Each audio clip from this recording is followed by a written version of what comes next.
Savannah was invisible, Logan untouchable. But after one wrong hug, he started coming back every day, just to see who she really was. What he didn't know, her past carried a secret that could destroy his.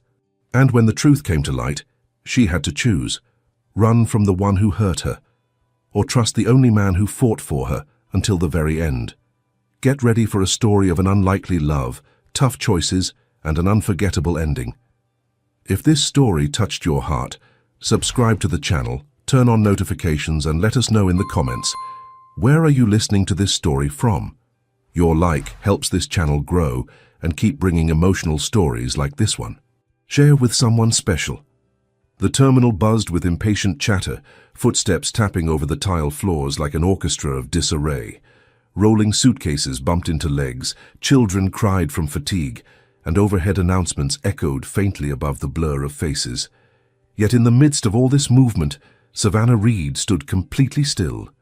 She stood on her tiptoes, craning her neck as she scanned the arrivals board again, heart pounding in her chest. Her brother, Ethan, was finally coming home after 6 months working construction upstate. He hadn't said much in his last messages, just that he missed her cooking and that he'd be wearing a navy hoodie, like always. Savannah had worn her best clothes, though best was a loose term. A clean denim jacket, slightly faded jeans, and her mother's silver locket around her neck. She wasn't one to care much for appearances, but today felt different, important. Maybe because Ethan was the only family she had left since their parents passed. Maybe because she was tired of carrying the weight of everything alone. Then she saw him, a tall man, dark hair tousled from travel, walked through the crowd, pulling a small carry-on. He wore a navy hoodie, or at least a jacket in a similar shade. His shoulders were broad, his stride confident, and Savannah didn't think. She just moved. "Ethan!" she gasped, tears already pricking the corners of her eyes as she darted forward. Without hesitation, she threw her arms around him. Her body collided with something much firmer than she expected. Not her brother's usual lanky frame, and instead of the faint scent of cheap cologne and road dust she'd come to associate with Ethan, she inhaled something entirely different: sandalwood, crisp bergamot, and something darker, colder, like winter air through silk. And the fabric. Her fingers brushed over his chest and paused. Wool, thick, rich, impossibly expensive. Her eyes snapped open, her heart plummeting. This wasn't Ethan. "Oh my God," she whispered, stumbling backward, her face a flood of horror and embarrassment. "I'm so sorry, I thought you were someone else." The man blinked, startled at first, then smiled, slowly, like he hadn't smiled in a long time and didn't quite remember how. "Well?" he said, voice deep, calm, slightly amused. "If that's how you greet all strangers, I'm very honored." Savannah's cheeks burned crimson. She took another step back, tripping over the heel of her boot and barely catching herself. I'm not crazy," she stammered. "I swear. My brother's supposed to be landing right now, and you look just like him from the back, the hoodie or jacket or whatever, and She wanted to crawl into her own suitcase and disappear. But the man didn't look irritated or defensive. He looked curious. "You really thought I was your brother?" Savannah nodded miserably. He gave a soft chuckle, shaking his head. "That's a first." It was only then that she truly looked at him. He wasn't wearing a hoodie at all. It was a tailored navy trench coat, the kind only seen in movies or behind security lines. His features were sharp, elegant. His eyes, grey, almost silver, were unreadable, framed by thick lashes and shadows of fatigue. There was an air about him, something impossible to fake: poise, control, wealth. And yet he stood there in front of her, not scolding or calling security or brushing her off, but smiling at her with something between amusement and intrigue. "I'm Savannah," she blurted out, then instantly regretted it. He raised an eyebrow. "Logan," he said simply. Logan Whitmore. The name clicked somewhere in the back of her mind like a forgotten tabloid headline. Whitmore, CEO of Whitmore Holdings. Real estate, tech, something else she couldn't recall. Billionaire, private. The kind of man who didn't take public flights unless he wanted to go unnoticed. Why was he here? Why was he talking to her? "Well, Mr. Whitmore, I hope I didn't ruin your day," she muttered, eyes cast down. He took a step closer, then leaned in slightly. "Actually, you might have improved it."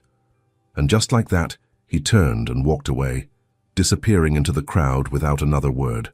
Savannah stood frozen, watching his figure dissolve into the sea of travelers. Her chest felt tight, her palms still tingled from touching him, and her heart was thudding far too hard for someone she'd known for 32 seconds. 10 minutes later, Ethan finally arrived, hoodie and all, calling her name as he waved. Savannah hugged him tight, but her thoughts wandered. She should have let it go, should have laughed it off and moved on. But when she returned to her shift at the tiny airport cafe, wiping tables and delivering cappuccinos with tired smiles, she couldn't shake the feeling that something had changed.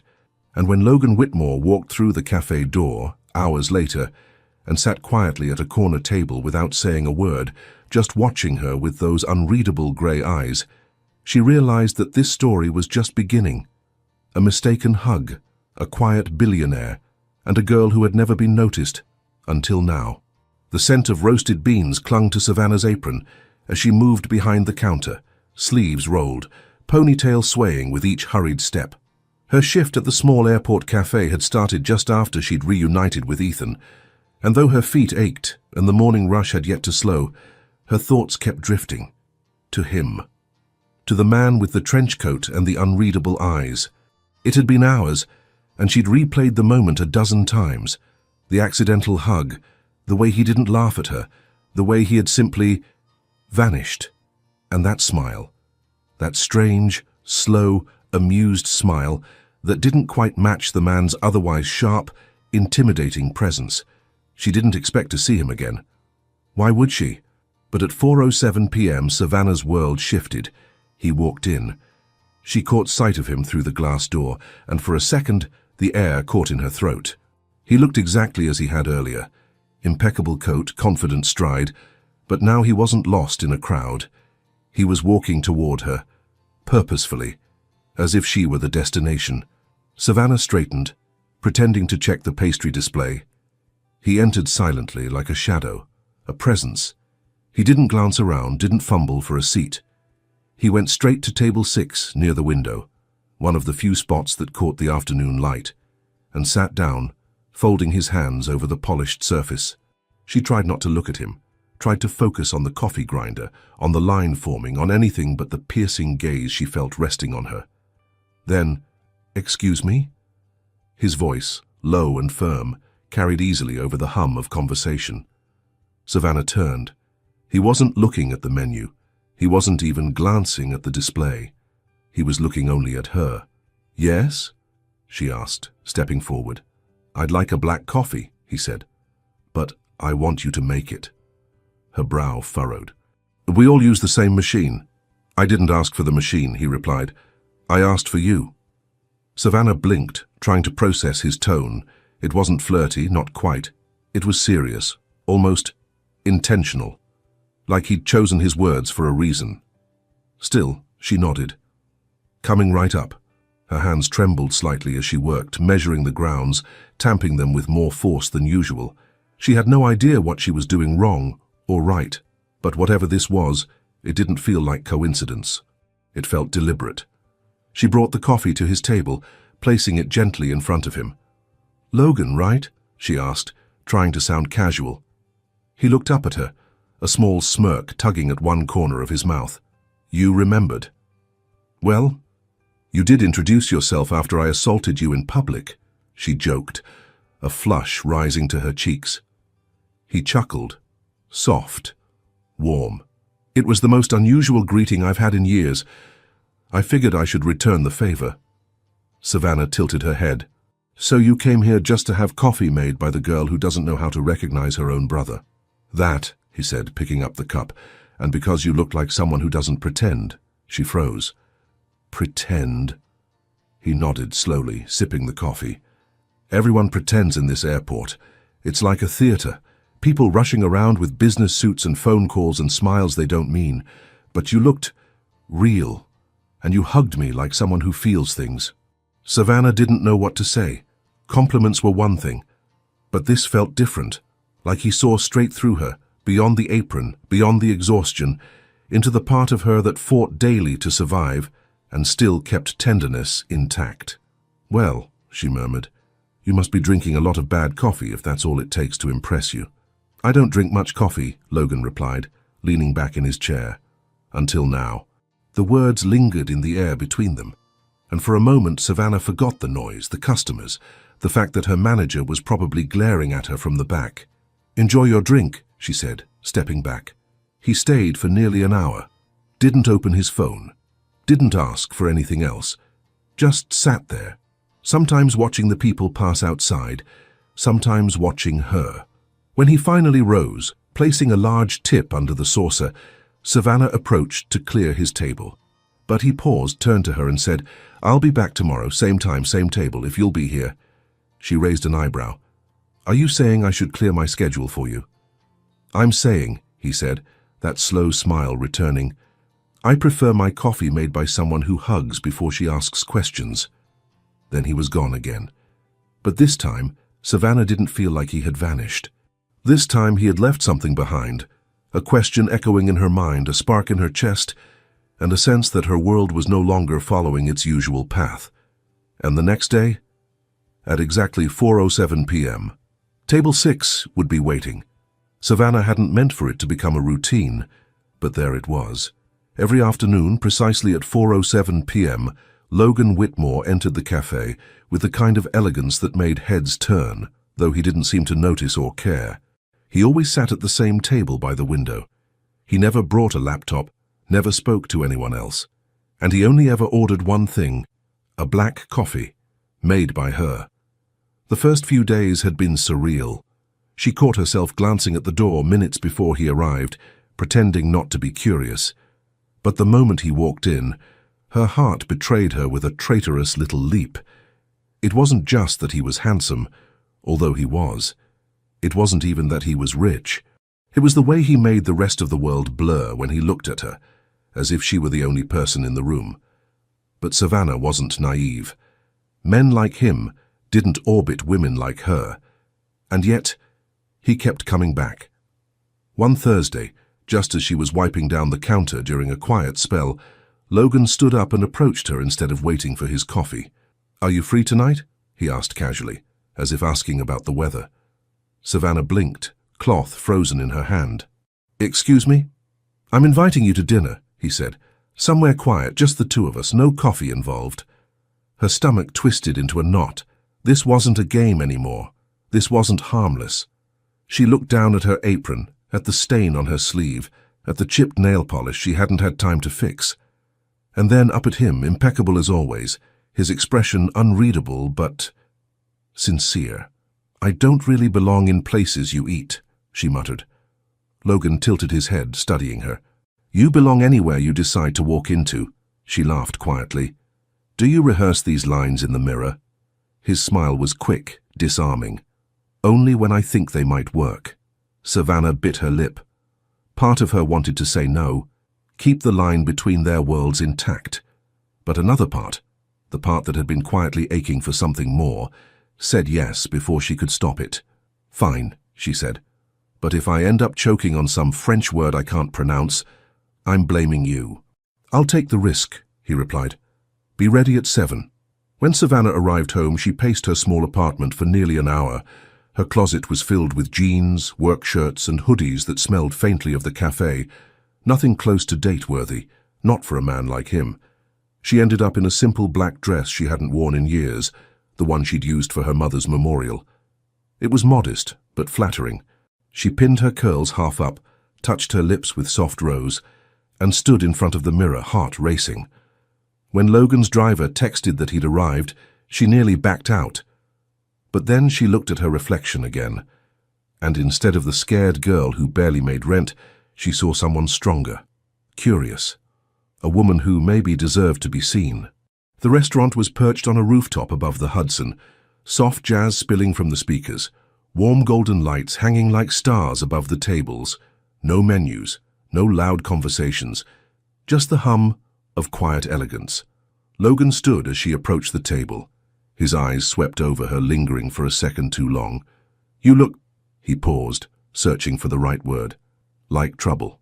She raised a brow. "You've barely seen me eat." They laughed, and just like that, the awkwardness melted. Dinner wasn't what she expected. There was no pretense, no speeches about mergers or meetings. Instead, Logan asked about her childhood, her favorite books, her worst day at work. And in return, he told stories of his own, like how he once ran away from boarding school at 15 just to find out what a real hamburger tasted like, or how he still slept with a light on when he was alone. He didn't talk like a billionaire. He talked like a man who had lost things. Savannah leaned in slightly, resting her elbow on the table. "Why do you come to the cafe every day?" He stirred his glass. "Because it's the one place I feel like I'm not pretending." She frowned. "Pretending what?" "That I'm fine," he said simply. "That I enjoy being Logan Whitmore, the headline. That all this," he gestured around the rooftop, "is enough." His words sat heavily between them. "You seem like someone who has everything," she said softly. "And you seem like someone who's had to fight for everything," he replied. "That's why I keep coming back." For a moment, the clatter of plates and soft music faded. There was just silence, thick, electric, meaningful. Then a breeze drifted through the rooftop, and Savannah instinctively shivered. Without missing a beat, Logan stood, removed his jacket, and draped it gently over her shoulders. It smelled like him. Clean, warm, distant thunder. "Better?" he asked. Savannah nodded, surprised by the wave of emotion that hit her. No one had done something so simple, so kind, in years. They finished dinner slowly. Neither wanted to rush, and when they stood outside waiting for the car, neither spoke for a while. But Logan broke the silence. "I'd like to see you again." Savannah turned to him. "Why?" "Because," he said, "every time I'm around you, I stop feeling like I'm made of glass." She didn't answer right away. Her heart was thudding so hard it hurt. Instead, she looked up at the stars, at the city lights glowing beneath them, and wondered what this all meant. Could someone like her ever be part of someone like him? She wasn't sure. But when the car door opened and he offered his hand, she took it, and for the first time in a long time she wanted to see where the road might lead. The night air clung to Savannah's skin like a whisper as the car rolled through the silent city. The rhythm of the tires over pavement, the soft jazz humming through the speakers, and Logan's steady presence beside her created a strange quiet, not uncomfortable, but weighty, like something unsaid had begun to form between them. She still wore his jacket. The fabric was too big, the sleeves brushing her knuckles, but it held his warmth, and his scent, expensive cologne, but also something human beneath it. It felt ridiculous how that simple act, him placing it over her shoulders, had affected her. But in truth, she couldn't remember the last time someone had thought to protect her from something as small as the cold. And in that silence, something began to shift. When the car stopped in front of her apartment, Savannah reached for the handle, but Logan's voice halted her. "Wait." She paused, turning slightly to him. He didn't speak immediately. Instead, he studied her as if trying to memorize the way she looked in that moment.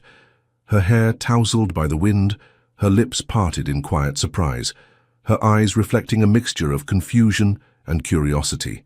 "I know this is fast," he began, his voice lower than usual, "but there's something about you that unsettles me, and I don't mean in a bad way."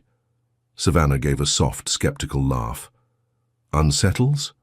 I've been surrounded by people my whole life," he continued.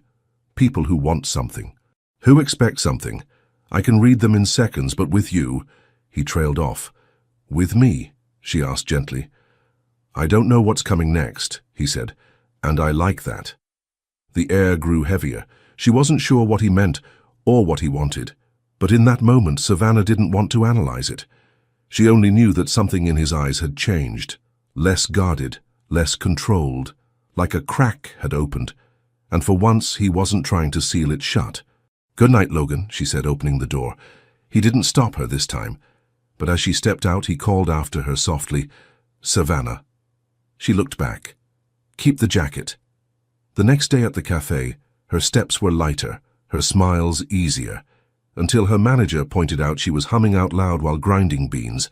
Savannah hadn't even noticed, and when 4:07 p.m. arrived, so did Logan. But he didn't sit at his usual table. He stood by the counter. She approached with a cautious smile. "Coffee?" He shook his head. "Not today, I have a meeting uptown." Her expression faltered just slightly. "But I didn't want to miss seeing you," he added quickly. Savannah raised an eyebrow. "So you're saying I'm more important than business?" "I'm saying you make the day worth slowing down for." She didn't answer. Couldn't. Her pulse fluttered in her throat. Then, casually, he reached into his coat pocket and pulled out a small paper bag. "I brought you something." Suspicious, she opened it carefully. Inside was a blueberry muffin, warm. "I remembered you said they were your favorite, but the cafe here always runs out by noon. There's a bakery near my place, best in the city." She stared at it like it was a diamond. "Savannah." She looked up. "No one's ever brought me a muffin before," she whispered. He smiled, but it wasn't smug or charming. It was soft, reverent. "Well," he said, "that's officially the most tragic thing I've heard all week." That night, something small cracked open inside her. It wasn't the dinner or the jacket or even the muffin. It was the quiet, the way he listened when she spoke, the way he didn't interrupt, the way he didn't try to impress her or change her or fix her. He just saw her. 2 days later, they sat in his car again, driving nowhere in particular. Logan had asked her to join him after her shift. He'd said, "Let's just drive." No destination, just air and time. Savannah had almost said no, but she was tired of saying no to things that made her heart beat faster. They didn't talk much at first. The city passed by in streaks of gold and steel, windows reflecting lives they didn't know. Then, somewhere near the East River, Logan pulled over near a quiet pier. They walked to the edge in silence. He took off his coat and laid it over the rail, letting her lean against it without touching the cold metal. "Why me?" she asked suddenly. He didn't pretend not to understand. "I don't know," he said, "but when you hugged me that day, I felt alive, like someone had reached past the version of me people see and touched something real." Savannah's throat tightened. She didn't know how to respond to that kind of truth. "I didn't mean to," she whispered. "I know." Then came the quiet again. But this time it didn't feel uncertain. It felt sacred. They didn't kiss. They didn't touch. But their shoulders almost brushed. And in that almost, there was more electricity than any embrace could hold. Savannah closed her eyes for a moment, letting the wind whip through her hair, and she realized that for the first time in years, she wasn't thinking about bills or exhaustion or surviving. She was simply being, with him, with someone who didn't ask her to shrink or to apologize for existing. Logan looked at her then, really looked, and Savannah knew something had shifted, not by force, not by design, but by the quiet gravity of two souls who had wandered far too long in silence and finally found each other's echo. The cafe was unusually quiet when Savannah's phone rang. She was on her break, seated on the worn bench behind the kitchen, sipping cold water and trying to ignore the growing ache in her shoulders. Her manager had been short with her all day, muttering about distractions and delays, but none of that mattered when she saw the caller ID. Tyler. Her heart sank. "Ty?" she answered, instantly alert. "What's wrong?" His voice was tired, weak. "Hey, Vanna. I didn't want to worry you, but I had another episode." Savannah stood up, walking away from the door. "What kind of episode?" "Same pain," he said. "In my side. I didn't tell you last week because I didn't want to ruin your birthday, but now it's worse." "Tyler," her voice cracked. "You have to go to the hospital." "I did. They ran more tests. The doctor said my kidney function dropped again." Savannah closed her eyes, leaning against the brick wall. The air suddenly felt too thick. "They want to start prep for dialysis," Tyler added quietly, "but they said it might not be enough long term. They're talking about transplant waiting lists now." She couldn't breathe. The call ended with promises, that she'd figure it out, that everything would be okay. But as she walked back into the cafe, The world tilted sideways. The walls felt narrower, the noise too loud. She barely noticed when Logan arrived. He sat at his usual table watching her closely, and for once she didn't smile when she brought his coffee. "You okay?" he asked softly. She hesitated. No. She didn't mean to say it, but it slipped out. Raw, naked, real. Logan didn't press. He just waited. And before she realized what she was doing, Savannah sat down across from him and let it out in fragments. Her brother, the diagnosis, the costs, the months of fear, the guilt of working too much and earning too little. Her voice didn't shake until she said, "He's all I have." When she finished, she wiped her eyes quickly and stood. "I'm sorry, I shouldn't have dumped that on you." But Logan didn't let her walk away. He reached into his wallet, pulled out a black card and placed it gently on the table between them. "I want to help." Savannah stared at it like it was poison. "No," she said quickly, "absolutely not. You didn't even hear what I'm offering." "I don't care," she snapped, her voice rising. "You think I'm just going to take your money because I cried over coffee. I'm not some project, or some girl you get to fix." The room fell silent. People turned. But Logan's expression didn't change. "I don't think you're a project," he said calmly. "I think you're drowning and I have a boat." Her throat tightened. "I don't want your charity." "Then don't take it as charity." He leaned forward. "Take it as an agreement. A deal." Savannah narrowed her eyes. "What kind of deal?" "I've been eating out every day for years," Logan said. "It's exhausting, cold, tasteless, no matter the cost. But your food, it reminds me of things I forgot mattered." She blinked, confused. "So here's my offer," he said. "For 1 week, 7 days, you come to my apartment and cook for me. Breakfast, lunch, dinner, nothing more. In exchange, I'll cover Tyler's medical expenses. Every cent, no questions, no strings." Savannah stared at him like he'd lost his mind. "Let me get this straight. You want me to be your private chef for a week, and in return, you'll pay for my brother's life?" Logan nodded. "Yes." She shook her head in disbelief. "Do you even hear how insane that sounds?" "It's not insane," he replied. "It's survival, for both of us." There was a beat of silence, and then he added, quieter this time, "You'll be in full control. No weird expectations, no blurred lines, just meals, and maybe some company." Savannah didn't respond. She couldn't. Her pride screamed no. But her heart, the one that had stayed up for months, wondering how she'd afford Tyler's medication, whispered maybe. She walked out without answering. That night she barely slept. Every time she closed her eyes, she saw Tyler's pale face, heard the fear in his voice, and then she saw Logan, not as a billionaire, but as a man offering something without demanding anything in return. At 7:52 the next morning, she stood in front of Logan's penthouse, a glass tower scraping the sky. She wore jeans, a sweater, and her mother's locket. No makeup, no smile, just resolve. The door opened before she knocked. Logan stood there barefoot in a t-shirt and sweatpants, more human than she'd ever seen him. "You came," he said. She didn't step inside, not yet. "I'm not doing this because I need your money," she said. "I'm doing it because my brother matters more than my ego." Logan nodded. "Understood." She held his gaze. 1 week, she said. 1 week, he echoed. And when she finally walked in, something unfamiliar settled over them. Not romance, not tension, but intimacy. The kind built not on fantasy but on choice, on trust, on two people standing at the edge of something neither could name. Savannah had never seen a place like it. Logan's penthouse stretched across the entire top floor of a Manhattan skyscraper, with walls of glass that reflected the skyline like a living painting.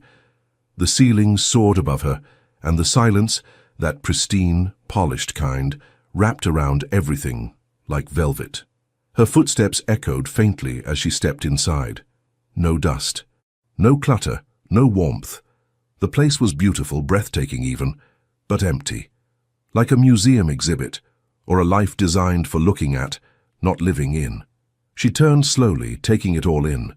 Steel fixtures, marble countertops, a glass staircase leading to a second level. And in the center of it all was him. Logan stood barefoot, coffee mug in hand, watching her from the kitchen island. He wore a dark Henley and jeans, and for once there was no trace of boardrooms or billion-dollar mergers in his appearance. Just a man, in a home that didn't feel like one. "I cleared the fridge," he said, "left the pantry as it was. And I got you this." He reached behind him and held out a small folded apron. It was navy blue, soft, new. Savannah took it carefully, almost too aware of the quiet tension between them. The deal was clear.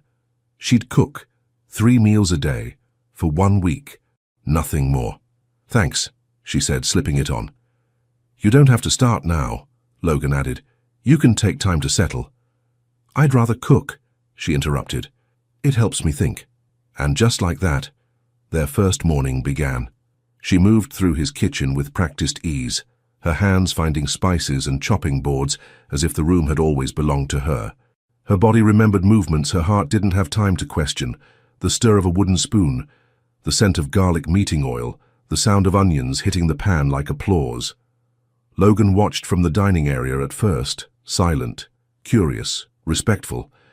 It wasn't just about food, it was about watching her come alive.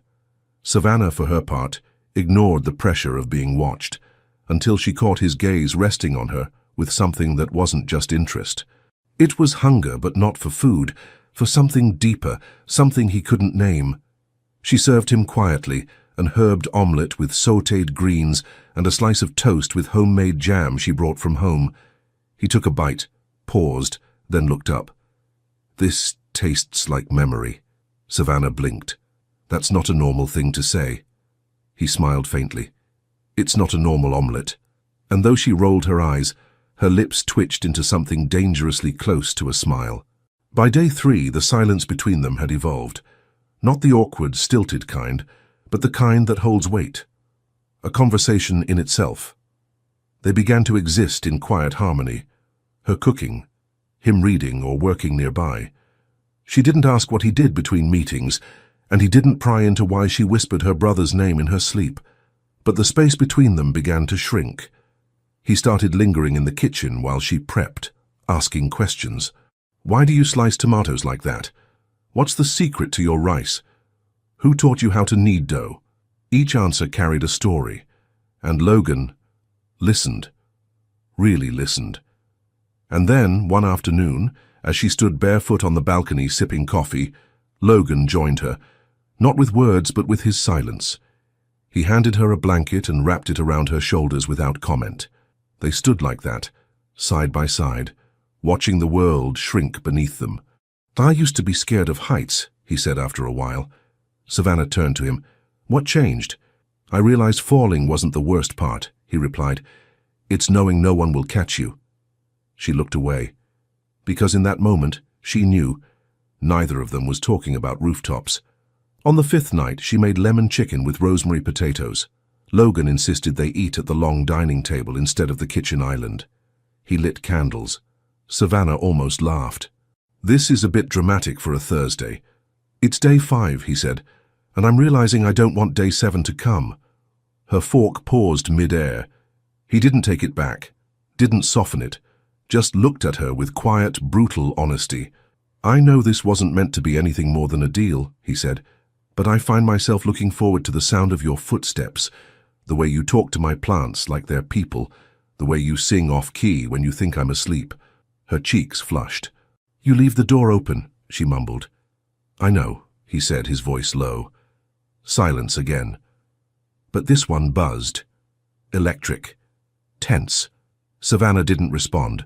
She finished her food, cleared the dishes, washed them with slightly more force than usual, and when she turned around, Logan was there, leaning against the counter, watching her. But he didn't touch her, didn't even step forward. "I don't expect anything, Savannah," he said. "But if I've made you uncomfortable—" "You haven't," she whispered. That hung between them, heavy, fragile. He stepped back, giving her space. "Good night," he said. She nodded, still clutching the dish rag like armor, and as he disappeared down the hallway, Savannah exhaled, not because she was relieved, but because she'd forgotten to breathe. That night, as she lay in the guest room staring at the ceiling, she realized something terrifying. She wasn't afraid of Logan touching her. She was afraid of what it would mean if he didn't. The morning of the gala, Savannah stood barefoot in Logan's kitchen, staring down at a note beside a white garment bag. No breakfast order, no instructions, just 7 words in his handwriting. "Wear this. Dinner's at 8. L." Her heart stuttered. She hadn't heard anything about an event. He hadn't mentioned plans, much less formal ones.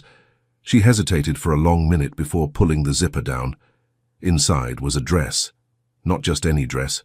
It was the color of ocean at twilight, deep, luminous, and soft to the touch, strapless with delicate boning along the waist and a cascade of silk that flowed like water. Understated elegance, not flashy, not loud, but breathtaking. At the bottom of the bag, tucked into tissue paper, were a pair of silver heels and a matching clutch. Savannah touched the fabric as if it might vanish under her fingers. He thought of this, chose this, for her. And yet, the familiar voice returned, the one that always whispered she didn't belong in places like this, that people would stare, that no dress could ever hide the fact she was different. But then she remembered Logan's words a few nights before. "You belong anywhere you decide to walk into." She took a deep breath and decided to walk in. At 7:58 p.m., Logan was waiting in the marble foyer, dressed in a charcoal tuxedo, no tie, his shirt collar slightly undone, hair swept back, calm, but the moment she descended the staircase, his breath visibly caught. He didn't speak for a second. Then softly, "You're going to ruin this evening for every woman in the room." Savannah laughed under her breath, but her cheeks flushed. "I don't know how to do this," she admitted. "You don't have to," he said. "Just stay beside me." The gala was held in an art museum temporarily transformed into a stage for wealth and ego. Crystal chandeliers hung above marble floors, violins played softly in the background, and champagne flowed like water. Savannah tried to steady her breathing. Logan's hand rested gently on the small of her back, grounding her, guiding her through the maze of investors, politicians, and magazine editors. He introduced her as a friend, no elaboration, no apology. At first, the curious glances came quietly. Then came the whispers. She could feel them at her back, the questions, the disapproval. She was too plain, too quiet, too real, but she stayed upright. Because Logan never left her side. Until he had to.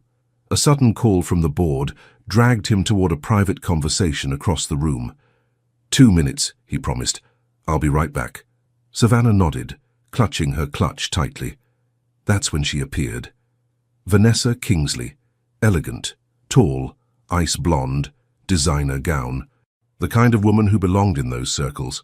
Logan's ex. She appeared from the side, a flute of champagne in hand, her smile already curved like a dagger. "Oh," she said, eyes raking over Savannah. "I was told Logan brought a guest. I assumed it was a date, not charity." Savannah blinked. "Excuse me?" Vanessa tilted her head. "No offense, I'm sure you're very sweet. Probably have a lovely little story about how you met. A misunderstanding at the airport? Something adorably beneath him." Savannah's jaw clenched. Her throat burned. She should have walked away, but Vanessa wasn't finished. "Do you know how many women have tried to get close to him?" she said, voice syrupy. "You think a dress and a week of homemade meals makes you special?" Savannah steadied herself. "No," she said calmly. "I think what makes me special is that I don't care what people like you think." That struck a nerve.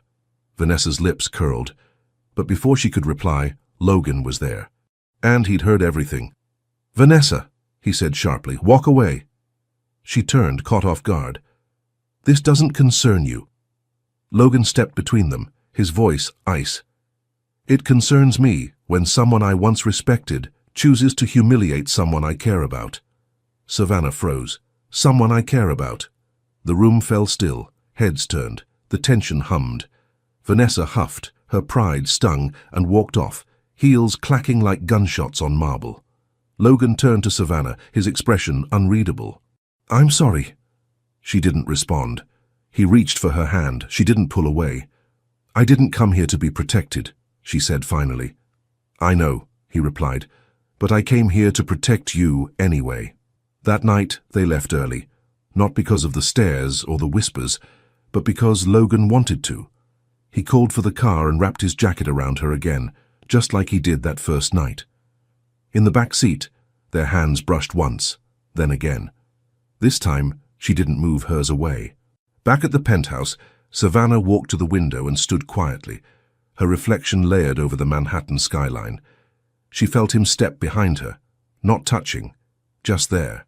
Why did you defend me like that? She asked. His voice was soft. Because you were the only person in that room worth defending.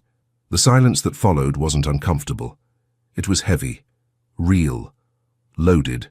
Savannah turned slightly, looking over her shoulder. I'm not who people expect to see with you.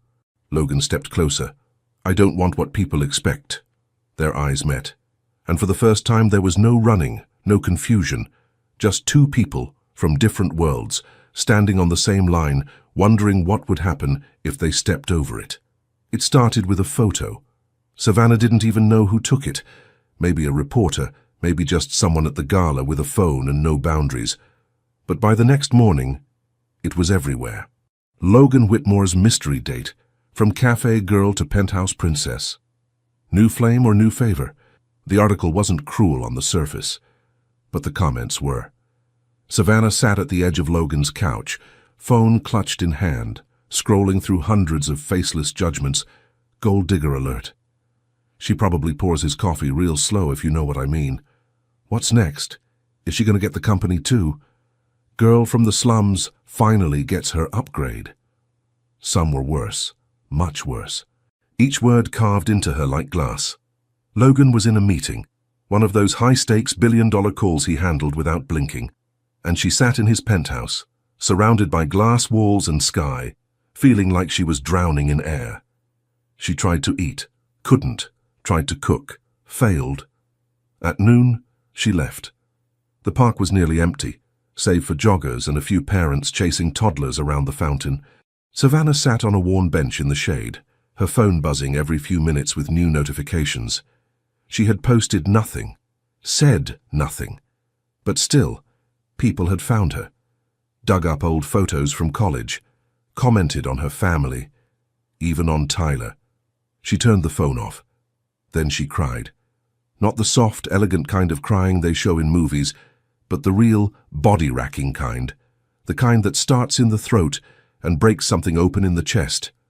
All she had done was say yes to a dinner, to a week of cooking, to someone who made her feel seen. Now the world was tearing her apart for it. She didn't hear Logan approach. She only noticed when his shadow fell across her knees. She looked up, wiping her face with the back of her sleeve. How'd you find me? I guessed, he said simply. She didn't say anything. Logan sat beside her, close, but not touching. I saw the articles. You should be in damage control right now, she said, her voice hollow. I am. She turned to him, confused. I'm here, he said. Her eyes welled again, but this time with anger. Why didn't you tell me this would happen? Why didn't you prepare me? I didn't think it would blow up like this, he admitted. No, she snapped. You didn't think about me at all. That silenced him. I'm not built for this, Logan, she continued, voice breaking. I don't know how to live in your world. I don't have the skin for it, or the background, or the filters. She stood, pacing. I've worked for everything I've ever had, every cent. And now overnight I'm just another girl on his arm to people I've never even met. He rose slowly. You think I don't know how cruel the world can be? You think I haven't been torn apart in headlines? But you're used to it, she shouted. You have the armor, I don't. Logan looked at her then, really looked, and what she saw in his face wasn't anger or confusion. It was pain. You think I chose this life, he said quietly. You think I like being watched, analyzed, picked apart. You think I sleep well in a glass box while everyone decides if I'm still worth admiring the next day? She froze. Do you want to know why I kept coming back to that cafe? He continued. Because you were the first person in years who didn't look at me like Logan Whitmore. You looked at me like a man, like someone who could make a mistake, someone who could laugh. He stepped closer, his voice softer now. I didn't fall for you because of how you made coffee, Savannah. I fell because of how you made me feel. Tears spilled down her cheeks again. I'm scared, she whispered. I know, he replied. So am I. A long silence settled between them, heavy with all the things they hadn't said. Then Savannah took a shaky breath. This isn't what I wanted. What did you want? Logan asked. She looked up at him, eyes searching. I just wanted something real. Logan's voice was barely audible. Then don't run from it now. Another silence, but this one was different, charged. Finally, she stepped back. I need time, she said. I need space to think. He nodded. I'll wait. Savannah hesitated, then turned and walked away, her figure growing smaller against the late afternoon light, the wind catching her dress like a sigh. Logan didn't follow. He just stood there, heart hammering, and somewhere deep down he knew. This wasn't the end. It was the pause before everything changed. Savannah didn't expect to return to the cafe, but 3 days after the confrontation in the park, she found herself back behind the counter, apron tied tight, hair up in a knot, like nothing had happened. Like her life hadn't unraveled in the middle of a public park, beside a man she could no longer look at without feeling everything at once. The shift passed in a blur. Customers came and went. Tips clinked in the jar. No one mentioned her face in the tabloids, maybe because no one cared. Maybe because they all had their own stories to survive. She was mopping the back floor when her phone buzzed. Email from Tyler Reed. Subject, you're not going to like this. Her stomach sank. She opened the message. Inside was a link, an old news article, dated 5 years earlier. The headline hit like a slap. Whitmore Holdings acquires 14th Street block. Historic local businesses shut down. She clicked, scrolled, and there it was. A list of the closed businesses, including Reed's Diner, her family's restaurant, the one her parents built from scratch, the one where Savannah learned to cook, learned to serve, learned to matter, the one that shuttered in a single week, without warning. She stared at the screen, nausea rising. Logan's company, his signature, his decision. Her knees buckled slightly, and she caught herself against the counter. Her thoughts blurred, flashing between memories, her mother crying silently in the kitchen, her father's voice breaking when he told her they were out of time. And now, Logan. Quiet, kind-eyed Logan. The man who made her feel safe. The man who took it all away. And never told her. The elevator ride to the penthouse was silent. She didn't text, didn't call. She just walked past the doorman, with eyes that told him not to ask questions. Logan opened the door within seconds. He looked surprised but not relieved. There was something unsettled in him too, as if he'd been waiting for a storm. I didn't expect to see you, he said gently. She held up her phone, screen glowing. You knew, she said. Didn't you? He didn't answer right away. That was all the confirmation she needed. Savannah stepped inside, jaw tight, voice shaking. My family lost everything. My parents fell apart trying to keep that diner alive. I spent years believing we failed because we weren't strong enough, because we weren't smart enough. She looked at him with wide, wounded eyes. But it was you. I didn't know, Logan said quietly. Not then. Not when it happened. Her laugh was sharp, bitter. But you know now. I found out last week, he admitted. I had no idea there was a connection. I didn't handle that acquisition personally. My father, he was still active in the company back then. I didn't look at the names. I just signed what he pushed across my desk. That's convenient, she said. He took a step forward. It's not an excuse, it's the truth. Savannah's voice cracked. Why didn't you tell me? Because I didn't want to lose you, he whispered. She flinched. Too late. The words landed like a gavel. Logan swallowed hard, struggling to find air. I've spent years building things, he said softly. Towers, empires. But the only thing that's ever felt like home is you. She looked away. That was worse than shouting, worse than denial, because it sounded real. He reached into the inside pocket of his blazer and pulled out a folder. I had my legal team pull the records, he said. Your family was never properly compensated. The restaurant was undervalued and shut down without negotiation. It was wrong. He handed her the folder. She didn't take it. I signed a transfer this morning, he added. The deed, the land, everything. It's in your name now. Her breath caught. What? I gave it back, Logan said simply. It's yours, to reopen, or tear down, or leave empty. I just thought maybe it could be a way to rebuild something your family loved, something they lost because of me. Savannah stared at him, trembling. I don't want your guilt, she said. It's not guilt, he replied. It's reparation. The word hung in the air, heavy and raw. I didn't fall for you because I felt bad, he continued. I fell because even when you were angry, even when you were hurt, you were still the strongest person I'd ever met. Silence. Savannah walked to the window, pressing a hand to the glass. The city glittered beneath her, cold and sharp. She didn't know what to believe anymore. Her heart was a storm, every memory tainted, every word echoing louder than the last. But the truth was this. Logan hadn't asked for forgiveness. He had acted. And deep down, that shook her more than anything. Because it meant he wasn't trying to win her. He was trying to make something right. And somehow that made it harder to hate him. She didn't turn around, didn't speak, just stood there, staring out at a city that had taken everything from her once, and now maybe was giving something back.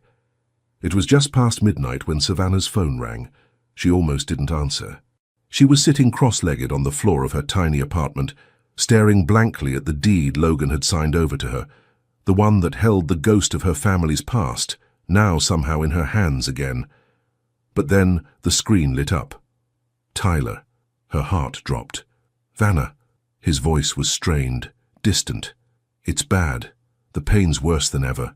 I think something's wrong. She didn't ask questions.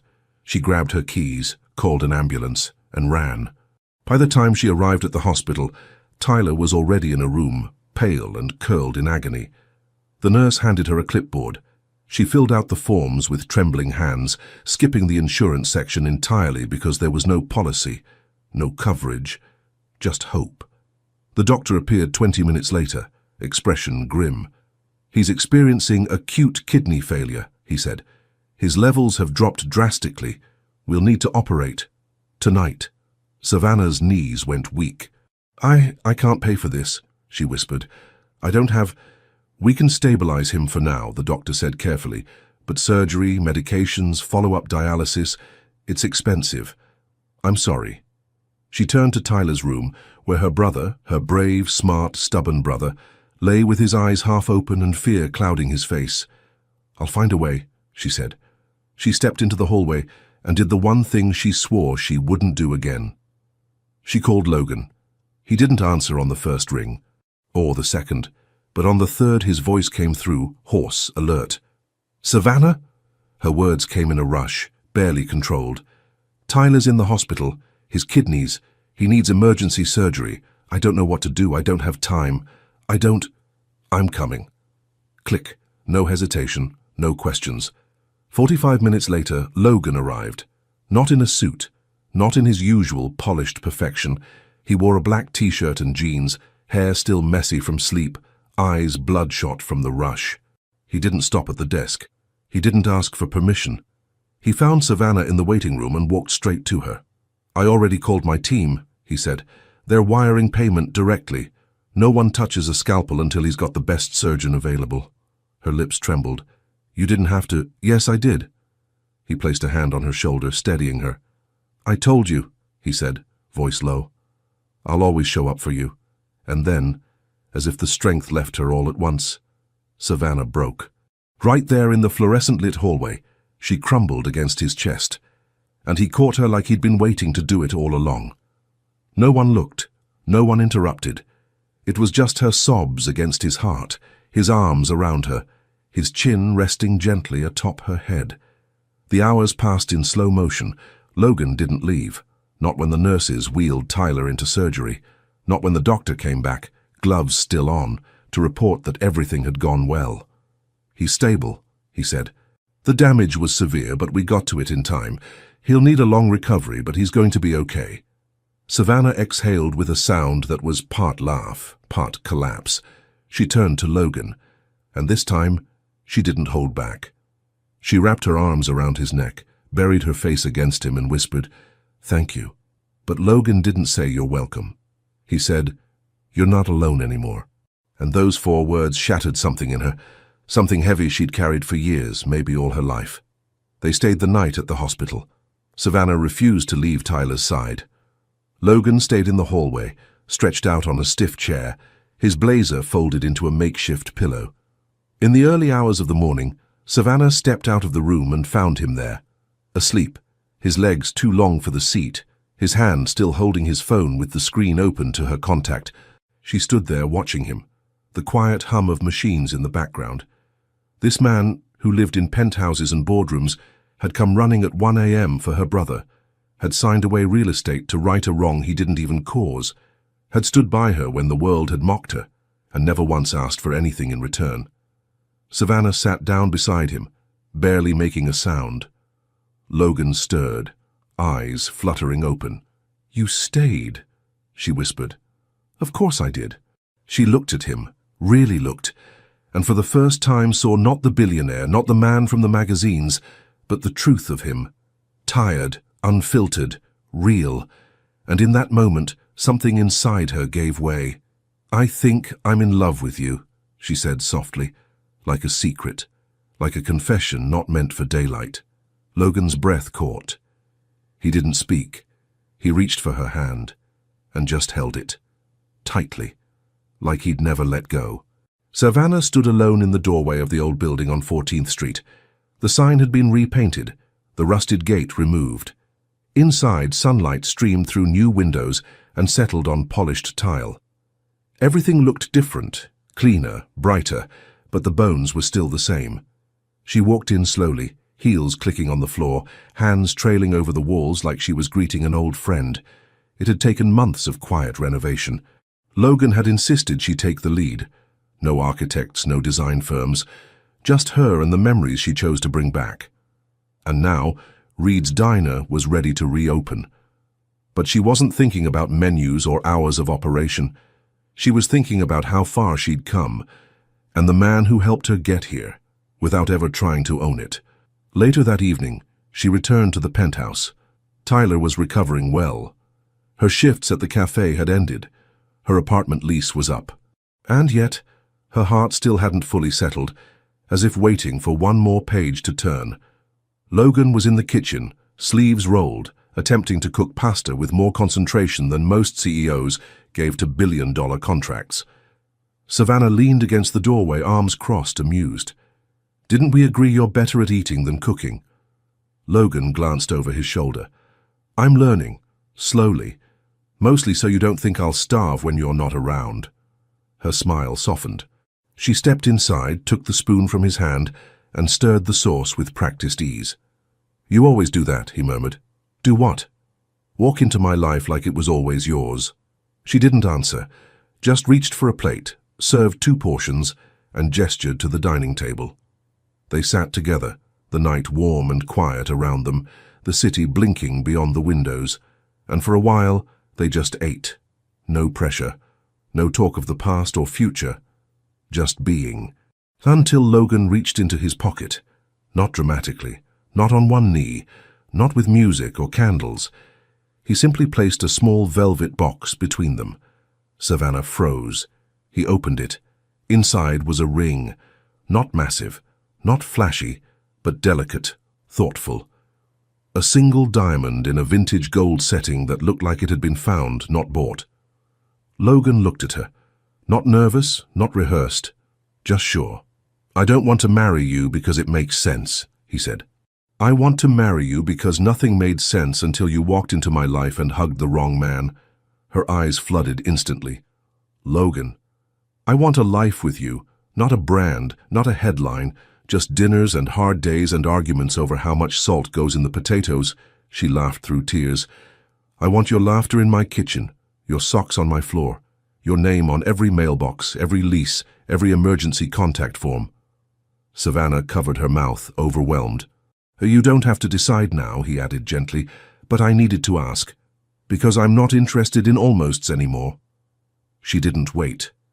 She reached across the table, picked up the ring, and slipped it on her finger with shaking hands. Then she looked at him, truly looked, and nodded, her voice trembling. Yes. Logan let out a breath that sounded like relief and home and awe, all wrapped into one. He stood, walked around the table, and pulled her into a slow, grounding embrace. No firework kiss, no cinematic spin, just arms around arms, breath against skin, real, true. Chosen. Later that night, Savannah lay beside him in bed, her head on his chest, the ring glinting in the soft light. "Do you think the world will ever understand us?" she asked sleepily. Logan brushed her hair back. "I don't care," he whispered, "because you understand me." She smiled, eyes drifting shut. And for the first time in her life, Savannah Reed slept not out of exhaustion, but out of peace.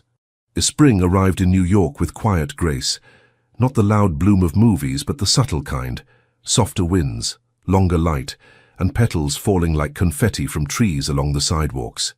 And somewhere just outside the city, in a private garden surrounded by ivy-covered walls and rows of wildflowers, Savannah Reed stood barefoot on the grass, holding a bouquet of lavender and white lilies. It wasn't a royal wedding. It wasn't televised. It didn't have designer gowns or paparazzi at the gates. It was small, intimate, sacred, just like her love. Tyler was the one who walked her down the aisle. His suit was a little too big, and he limped slightly from weeks of recovery, but he held his head high, eyes proud and misty. Savannah held his arm with both hands, whispering, "Don't you dare cry first." He laughed through his tears. No promises. The guests were few, a handful of close friends, a nurse or two from the hospital who had grown fond of them, and the cafe manager who had since apologized more than once. But no one mattered more than the man waiting beneath the arch of willow branches. Logan Whitmore, dressed in a soft grey suit, no tie, sleeves slightly rolled at the cuffs. He looked like himself, not the billionaire, not the public figure, but the man Savannah had learned to trust, to love, to believe in. When he saw her, he smiled with the kind of stillness that only happens when the world stops moving for one quiet, perfect second. Savannah had never been more sure of anything in her life. The vows were handwritten. Logan spoke first. "I've made a life out of being right, calculated, distant. And then you hugged me by mistake and ruined all my defenses in 5 seconds." Laughter rippled through the crowd. "But what you didn't know," he continued, eyes locked on hers, "was that I'd been waiting for that mistake my entire life. Waiting for someone who didn't see my net worth first, who didn't want to fix me or use me, but who looked at me and just saw a man, a flawed one who burns toast and forgets appointments and still leaves the water running." Savannah smiled, tears threatening. "You didn't just change my world, Savannah. You gave it meaning." Then it was her turn. She took a breath. "I never dreamed of mansions or rings or fairy tales," she said. "I dreamed of safety, of being heard, of sitting in silence next to someone who doesn't try to fill it, but understands it." She paused, voice shaking. "And then you showed up in my life, arrogant and beautiful, and I thought, absolutely not." The guests laughed again. "But then you didn't leave. You showed up, over and over, not just in moments of joy, but in the ugliest parts. You didn't ask me to be perfect. Have you asked me to be real? And I fell in love with you, not because you're powerful, but because you're gentle." Logan's eyes burned. She whispered, "I choose you. Today, tomorrow, always." The officiant barely finished the final words before Logan kissed her, slow, certain, and full of every promise he had no words for. The guests stood and applauded. Tyler whistled loudest, and Savannah, now Savannah Whitmore, laughed against her husband's lips. At the small reception under the garden lights, Logan pulled her aside for a quiet moment. "I have one last surprise," he said. She gave him a mock glare. "You've already given me too many." He handed her a small envelope. Inside was a press release. He had scheduled a live press conference on to go public, not with another corporate merger, but with a message. Savannah frowned. "You don't have to do this. You don't owe the world an explanation." "I know," he said. "But I owe you the truth." Loudly. A week later, headlines flooded social media. Logan Whitmore declares love publicly. "Savannah is not a fairy tale, she's my reality." "I didn't save her, she saved me." CEO shuts down rumors with grace and fire. But Savannah didn't care. She was too busy setting the tables at the newly reopened Reed's Diner, which now had a corner booth reserved permanently for Logan. A small plaque above it read, "Where the coffee first changed everything." Sometimes they cooked together, even when it was a mess. Sometimes they fought over playlists or how much garlic was too much. Sometimes Logan burned toast. But every night, when they turned off the lights and slipped beneath the sheets, Savannah felt the same thing she felt the first time he held her in that hospital hallway. She was finally safe, finally chosen, finally home, all because of a single mistaken hug. That led her to the kind of love that never lets go. Not all love starts with a glance. Sometimes it begins with a mistake. Savannah never imagined that a wrong hug could place her at the center of a story that would challenge everything: pride, past, fear, and even her own heart. But when someone chooses to stay even after seeing your flaws, is that still luck? Or is it love? And you? Could you trust someone who hurt you unintentionally, if that someone was also the only one capable of healing you completely? If this story touched your heart, subscribe to the channel, turn on notifications, and let us know in the comments, where are you listening to this story from? Your like helps this channel grow and keep bringing emotional stories like this one. Share with someone special.